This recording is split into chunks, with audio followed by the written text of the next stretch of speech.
This is Roger with Wheel Kinetics in Tucson, Arizona. We're selling this truck. It is a 2005 Ford F250 Crew Cab Short Bed, 6.0 turbo diesel, 4-wheel drive. It's a Lariat, which is leather, and it's an FX4 off-road suspension package, which is Rancho suspension installed at the Ford factory. Has 99,000 miles. It's on a clear title. It was a theft recovery purchased directly from an insurance company in Texas. This is a really nice truck. The only thing we need to do, we give it about a 2-hour inspection when they first get here. Wheels off, measurements, fluids, everything we could find out we do.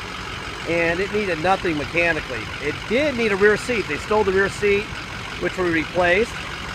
Interestingly enough, right before this video, we discovered that the toolbox won't open.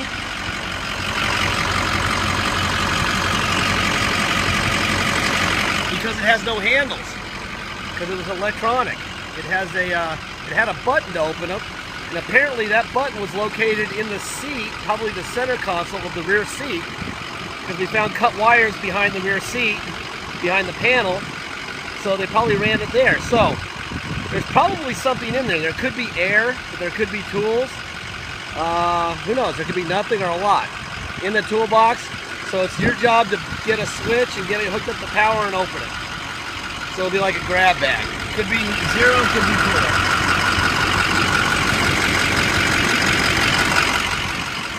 I'll tell you what, this thing's a pretty truck. Really pretty. I mean, a couple little in the molding there. Cosmetically, it is really good. It runs great. I mean, this is like a freaking new truck. It's got tires. Michelin's that are about 20 or 30%. Well, even the bumper. Nice. Got a tow package. Got a brand new spare here. See those little diamond plate, those where the handles would go? They put diamond plate over that to hide the handles, and there's actuators in there. So whoever owns it next needs to go behind the passenger rear seat, behind the panel, and there's wires there, and get power to it and put a switch on it and open it. We were going to force it open, but we'd rather not. Maybe somebody will want to put power to it and have that locking toolbox. Well, there's nothing to report cosmetically on this thing. This is a sweet rig. I've got it running because it's 5,000 degrees outside and I want some air. 99,059 miles. And I just don't feel like melting. Plus my phone overheats. So the minute I get inside this truck, I need it to cool off. I actually take my phone from the freezer before I start these. There's your Ford stamp there. There's a new battery on this side. Ford stamp right between my fingers there. Man, that's hot. I think I'd rather not touch that. Let's see. And there's a Ford stamp there between my finger and thumb. And there's a Ford stamp right there. Wow, that's hot. Holy cow. All right. Anyway, right behind this seat, right behind the passenger rear seat, if you pick up this panel right here, there's cut wires right here. I think that they led up here and behind the seat that was stolen. This is a replacement seat that we just put in. So that's how we figured this out. I would imagine it was probably sitting right there, and the guy would reach in here and hit the button, and he was being very stealthy, is what I think happened there. So that's how you open that toolbox if you want to, or you can just take it out and give it to somebody else, or pry it open, or whatever you want to do. But nobody knows what's inside it.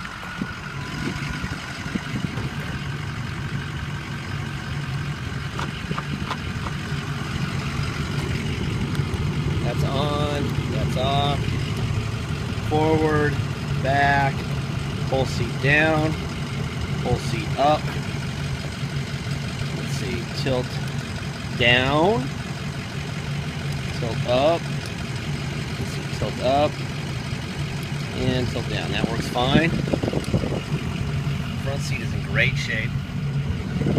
I did see a manual. It has a manual. And this thing was really well taken care of. This is as good as it gets in F3 covered trucks as far as straight and running and clean and the whole bit. Driver window, passenger front window, passenger rear window, driver rear window, locks.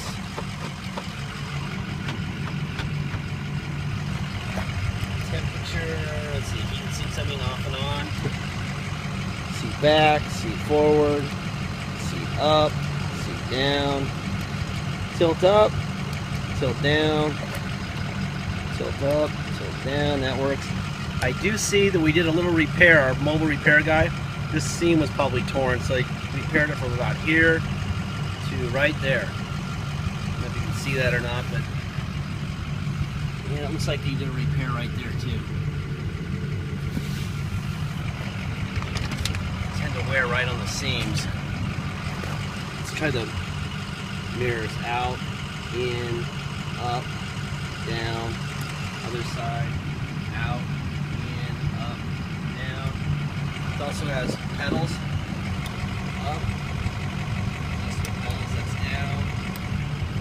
Tilt wheel, that works fine. Oh my God, it's hot. Woo. We got Mexico, 45 miles to the south of here. Right over that telephone pole would be Mexico.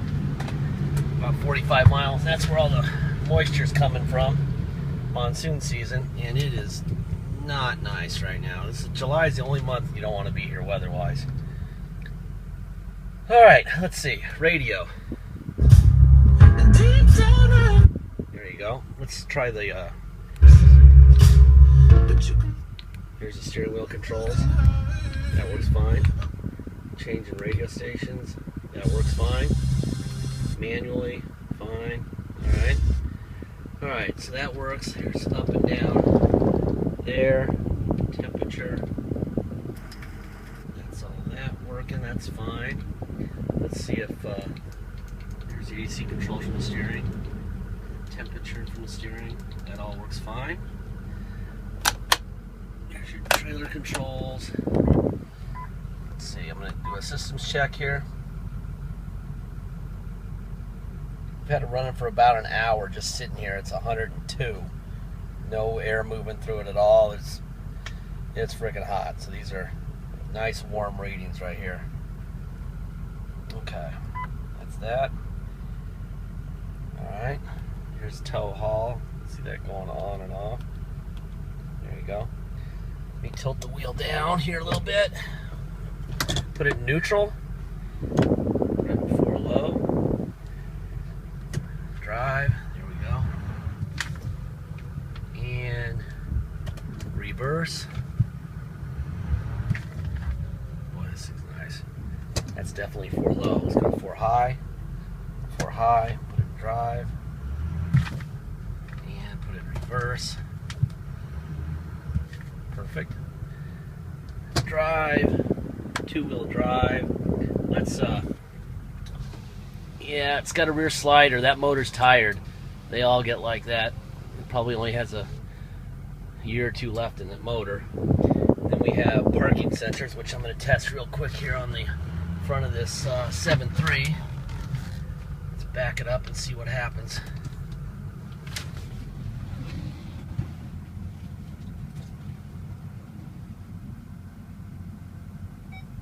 Yep. Everything works on this truck. Alright, let's go for a ride. This is a nice rig, boy. Beautiful truck. Got tires that maybe have 2,000 or 3,000 miles left on them, so you need some tires, but you only need 3 because you got a brand new spare underneath it. You know, just move one of your higher tread tires that are on it now to the spare. So you need 3. Alright, if you come to Tucson to drive it home, you're going to pay tax and dock fees. You're going to pay $250 dock fee. You're going to pay taxes of 2% city sales tax here in Tucson, plus whatever your state tax rate is. So if you come here from the state with a 3% tax rate, you're going to pay 5% tax, that's your 3 plus R2, and a $250 dock fee. If you pay by wire and ship, all you pay is agreed upon price and deal with whatever taxes or motor vehicle fees you have in your state. This is a nice truck, man, is it smooth. It's my job really to hammer these things so that, you know, no one gets irritated or upset with us. So you, almost always, I'm harsher than I should be, just so that I make sure that people are paying attention and alert, and they know what they're buying. This one's a scary one to me because it's there's nothing bad to say. I guess the tires, that'll be about it. Anyway, so if you pay by wire and ship, what we do is we notarize the title, scan the notarized title in. We even scan in the envelope that we're going to mail it in. That'll go in your file. You get to see the actual title that the insurance company gave us. You'll have as much documentation as we have, you get. You'll also, you know, have 75 or so HD pictures in the ad. There'll also be a scanned in copy of the current title in our name. As much as we know, you will know. There are no secrets here. Deposit, $500. Once we get the deposit, we put your name and a banner over the truck at wheelkinetics.com, and then it's yours. Until then, it's for sale. So an agreed upon price isn't enough to hold it. It's got to have a deposit. Let's do the turbo thing here. Wow, nice.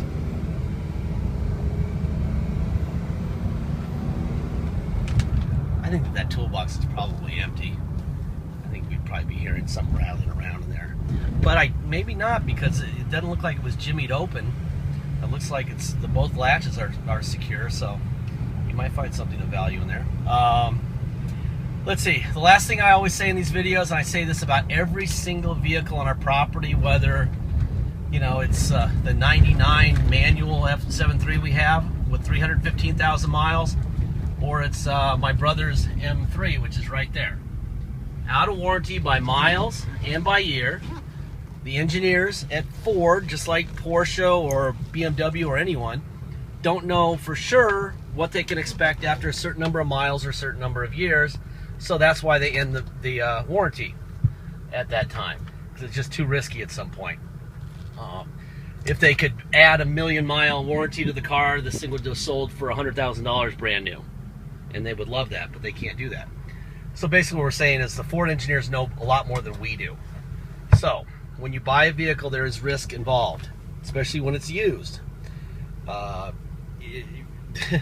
we can say is if you buy a toaster or a microwave oven or a lazy boy recliner used, it's going to break at some point. We don't know when this is going to break. They're famous for EGRs. That's what they're known for. Duramax is famous for injectors going out, and they're really expensive. Cummins is famous for blowing up trannies because they have too much power. The cheapest of the three is the Ford, the 6.0. They've got it down to about bulletproof EGR cooler and fluids, about $500, and it's about 7 hours of labor. Now, this one clearly doesn't need that now, but it's my job to give you as much information and knowledge as I can. And for the few of you who don't know about this, that's it. So an EGR, if you ever need to do it, or if you want to do it preemptively, should cost about $500 in parts and about 7 hours of labor from a reputable shop.